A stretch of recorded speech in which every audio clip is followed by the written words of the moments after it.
పుట్టినోళ్ళు ఏముందమ్మా, వాళ్ళ మనస్సాక్షి గద్దించిందంట. అంటే మనస్సాక్షి ఆల్రెడీ వాళ్ళకి తెలియదా ఈ పాపం చేస్తున్నారని వాళ్ళకి తెలియదా? మనస్సాక్షి గద్దించే వెళ్ళారంటే కాదు ప్రియులారా. పిల్లలు కూడా ఎందుకు వెళ్ళారు అంటే మనం చూస్తే ప్రియులారా చూడండి ఒకసారి, ఎందుకు యేసు వీరికి ప్రాబ్లం అయ్యాడు. ఎందుకు ఇంత భయంకరమైన పరిస్థితి వాళ్ళు తీసుకోవాల్సి వచ్చిందంటే మార్కు సువార్త 11వ అధ్యాయం 18వ వచనం. మార్కు సువార్త 11వ అధ్యాయము 18వ వచనం. ఎందుకు వీళ్ళకి అంత ఇబ్బంది కలిగింది అనేది ఒక వచనం చూసుకుని ఎదురుకెళ్తాం.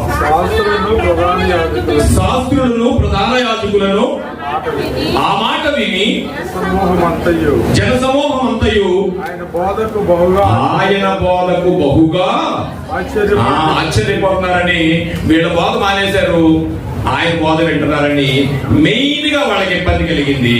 అప్పుడు ఈ కార్యక్రమం మొదలు పెట్టారు. 8వ అధ్యాయం 6వ వచనంలో ఆయన మీద నేరము మోపాలని ఇప్పుడు మొదలు పెట్టారు అనమాట అండి. అయితే ఆయన నేల మీద ఏదో రాయిచుండగా అనేది మాత్రం కాదని తెలిసిపోయింది మనకి. ఆయన మీలో పాపం చేయని వాడు ఎవరో రాయి వేయండి అన్నప్పుడు మాత్రమే వెళ్ళాడు, అది క్లారిటీ అయిపోయింది. ఏం చూశారు? ఏమి చూశారు అంటే కీర్తన గ్రంథము 139వ అధ్యాయము 1వ వచనం చదవండి ఒకసారి. యెహోవా అంటే దేవుడు ఎంత గొప్పవాడు, ఎవరితో మాట్లాడతారని వాళ్ళకి తెలియదండి. అందుకే మనం చదువుకున్న వాక్యంలో నీ అరచేతి మేలులోనే నేను చెక్కుకొని ఉన్నాను. ఏమండి ఆ మాట వినండి, చాలా పీస్ఫుల్ గా ఉంటదండి. ఎస్పెషల్లీ నాకు తెలిసి కల్వరి హైదరాబాద్ ఉన్నారు కదా, ఆయన ఒక క్యాలెండర్ ఇస్తారు ఇయర్లీ. అందులో చక్కగా మంచి చెయ్యి ఉంటది, ఆ చేతిలో చిన్న పిల్లాడు ఉంటాడు, చూసినట్టు చాలా హ్యాపీగా ఉంటది ఆ క్యాలెండర్ లో. కానీ మనం అక్కడికే చదివి చూసేస్తాం. కింద ఏమో చూడండి, ఆ 16వ వచనం కింద, 16వ వచనం పూర్తిగా చదవండి. యెషయా గ్రంథము 49వ అధ్యాయం 16వ వచనం. చూడుము చూడుము నా అరచేతుల మీదనే నిన్ను చెక్కుకుని ఉన్నాను. చాలా బాగుంది, ఇది ఎంత పీస్ఫుల్ గా ఉందో. కింద ఉంది నీ ప్రాకారములు నిత్యము నా ఎదుటనున్నది. ఇప్పుడు ప్రాకారం అంటే తెలియాలి మనకి. ప్రాకారం అనగా సింపుల్ గా మనం అనుకుంటే ప్రహారీ గోడ అంతేనండి. ఆ ప్రహారీ గోడలో చాలా రకాలు ఉంటాయి, రాజులు కట్టుకుంటారు. నీ ప్రాకారమును నిత్యము నేను ఎరుగుదును అంటే నువ్వు చేసే పనులన్నీ నీ ప్రాకారమే. ఓ దొంగడు ఇల్లు కట్టుకున్నాడు అనుకోండి, ఎలా కట్టుకుంటాడు? అర్ధరేత్రిగా వచ్చిన సరే ఎవడో చూడకుండా ఇంటికి వెళ్ళిపోయేటట్టు ఉండాలి, అంతేనా? That is one kind of ప్రాకారం. బల్లిపూడి దొంగలు ఏం చేసేవారు తెలుసునండి? దారి కాసేవారు, దొంగలు కొట్టేసేవారు, మాయమైపోయేవారు. అక్కడ ఏదో కణాలు పెట్టుకుంటే సొరంగాలు ఉంటాయి వాళ్ళకి. సో ఇది ప్రాకారం అంటే నీ ఆలోచన సరళి, నీ ప్రాకారము ఎప్పుడెప్పుడు ఉందండి ఆయన దగ్గర. నిత్యము నీ ఆలోచన గాని నీ ప్రాకారాలు నువ్వేం ఆలోచిస్తున్నావో, నువ్వేం చేస్తున్నావో, ఆయన సమస్తాన్ని నిత్యము ఆయన ఎదుట ఉన్నది. ఎక్కడికి తెప్పించుకుంటారండి? తెప్పించుకోగలరా? లేదు. నీ ప్రాకారం నిత్యము నా ఎదుటనున్నది. నిత్యం అంటే మనకి ఏటీఎం మీద వేస్తాడుగా 24/7 అది. ఇప్పుడు దేవుడు ఎవరిని అడుగుతున్నారు? అలాంటి ఆయన వచ్చి అడుగుతున్నారు. ఇవాళ ఒకవేళ మనం అంశం పెట్టుకుంటే అండి, మానవ మేధస్సు కందని మహాదృష్టి అయింది. ఏంటంటే మానవ మేధస్సు కందని మహాదృష్టి. ఎవరైనా ఆయనతో వీళ్ళు ఏం చేస్తున్నారండి? వచ్చి వాళ్ళకి తోచినట్టుగా, ఏమీ తెలియనట్టుగా అంత గొప్ప ఆయనతో మాట్లాడుతుంటే ఆయన శక్తి ఏంటో మనకి చూడాలనుకుంటే 139వ అధ్యాయం 1వ వచనంలో యెహోవా నన్ను పరిశీలించి తెలుసుకొని ఉన్నాడు. భక్తుడైన హృదయాంతరంగాలు ఎరిగిన దావీదు గారు మాట్లాడుతున్న మాటది. హృదయాంతరంగాలు ఎరిగి వాడు మాట్లాడుతున్న మాట. 49వ అధ్యాయంలో మనం చదువుకున్న నా అరచేతుల మీదనే నేను చెక్కుకున్నాననే ఎంత గొప్ప పదాన్ని వాడిన ఆ దేవుని దగ్గరికి వచ్చి వీళ్ళు ఏం చేస్తున్నారంటే అండి, వాళ్ళ నేరము మోపవలనని కీర్తన గ్రంథము 50వ అధ్యాయము 21వ వచనం. ఇట్టి పనులు నీవు చేసినను, దేవుడికి తెలుసండి, ఇట్టి పనులు నీవు చేసినను నేను మౌననై ఉంటిని. అందుకు నేను కేవలము నీ వంటి వాడనని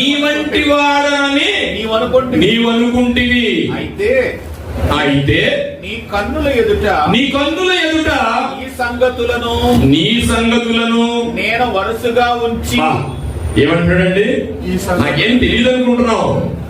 నువ్వు చేసిన సంగతులు ఉన్నాయి కదా, ఇవన్నీ నీ కన్నుల ఎదుటనే పెట్టి వరుసగా ఉంచి నిన్ను గద్దించెదను. కింద కూడా చదవండి గారు. దేవుని మరచువారులారా దీని యోచించుకొనుడి.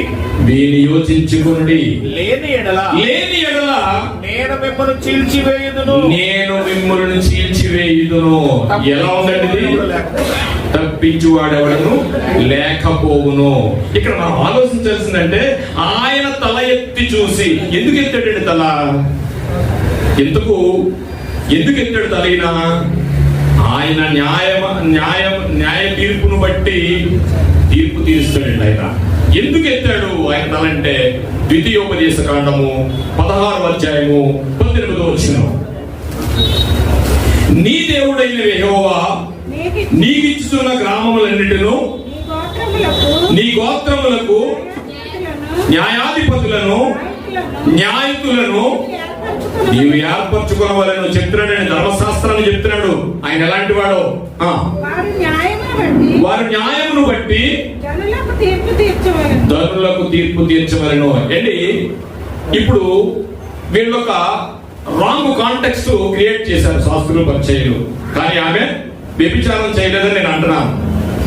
వ్యభిచారం చేయని స్త్రీని తీసుకొచ్చి అక్కడ వ్యభిచారం చేసిందని ఒక గలాట సృష్టించారు అక్కడ. ఇప్పుడు ఊరంతా వచ్చారు. ఎంతమంది వచ్చారు? పెద్దవాళ్ళు మొదలుకొని పిల్లల వరకు. స్త్రీలు రారండి.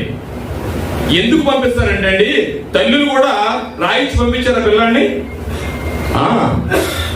ధర్మశాస్త్రం ఒకప్పుడు లోతు దగ్గరికి వచ్చారు కదా పాపం చేయడానికి.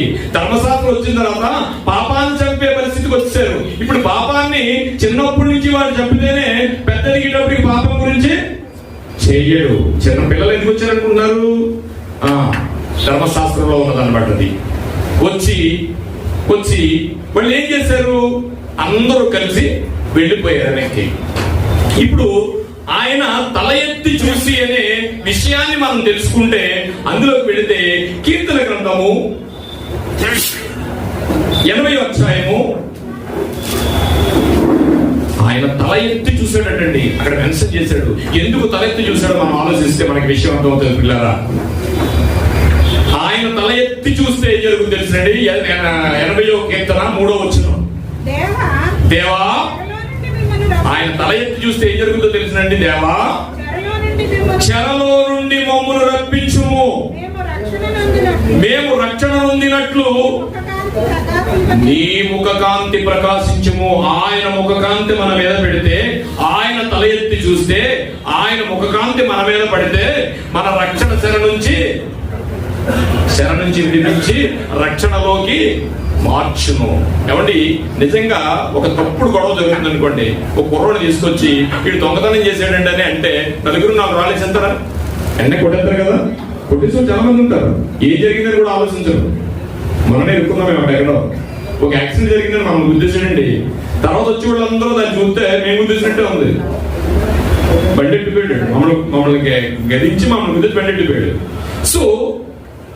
సో ఇక్కడ ఏం జరుగుతుందంటే, యేసు ప్రభు వారు నుంచున్నారు, వ్యభిచారం చేసిన స్త్రీ నుంచుంది, ప్రజలందరూ వచ్చారు. ఓకే, రాళ్ళు వేసేద్దాం అని కొడుతున్నారు. ఇప్పుడు వ్యభిచారం చేసిందో లేదో దేవుడికి తెలుసు కదండి. యేసు ప్రభు వారికి తెలుసు కదా. చేసిందో లేదో వాళ్ళకే తెలుసు కదా. ఇప్పుడు అక్కడ జరుగుతున్న సందర్భంలో ప్రజలంతా రాళ్ళు వేసి కొడితే వీళ్ళు తప్పుడు దారి పెట్టినట్టేనా? పాపం చేస్తున్నట్టేనా? పాపాన్ని చంపడానికి వచ్చారు ధర్మశాస్త్రం ప్రకారంగానే. కానీ తప్పుడు ఆలోచన చేశారు కాబట్టి తప్పుడులోనికి వెళ్ళిపోతారు. కానీ భౌతికంగా ఆ స్త్రీ కూడా చనిపోద్ది. ఇవన్నీ యేసు ప్రభు వారికి తెలుసండి. ఆయన తల ఎత్తి చూస్తే ఏం జరుగుతుందంటే, దేవా, చెరలో నుంచి మమ్మల్ని రప్పించు, మేము రక్షణ నొందినట్లు నీ ముఖ కాంతి ప్రకాశించుము. మరొక వాక్యం 19వ వచనం, అదే అధ్యాయం 19వ వచనం. యెహోవా సైన్యములకు అధిపతి యెహోవా సైన్యములకు అధిపతి యగు దేవా, చెరలో నుండి మమ్మల్ని రప్పించుము. ఆయన ముఖకాంతి మన మీద పడితే, ఆయన మన వరకు తల ఎత్తి చూస్తే ఏం జరుగుతుందో తెలుసండి? ఏం జరుగుతుందో తెలిసినా, మేము రక్షణ పొందినట్లు నీ ముఖకాంతి ప్రకాశింపజేయము. వీళ్ళకి ఏం జరిగింది అనుకుంటున్నారండి? దేవుడైన యేసుప్రభు వారు అక్కడ ఏం చేశారంటే, ఈ శాస్త్రులు పరిచయాలను పక్కన పెడితే ప్రజలందరినీ ఆత్మీయంగా రక్షించాలనుకున్నాడు, ఈమెను కూడా రక్షించాలనుకున్నాడు. అందుకని ఆయన తల ఎత్తి చూశాడు. ఆయన తల ఎత్తి చూస్తే ఏం జరిగిందంటే కొన్ని విషయాలు మనం చూసాం. ఇప్పుడు మనం కీర్తన గ్రంథము 90వ అధ్యాయము 8వ వచనం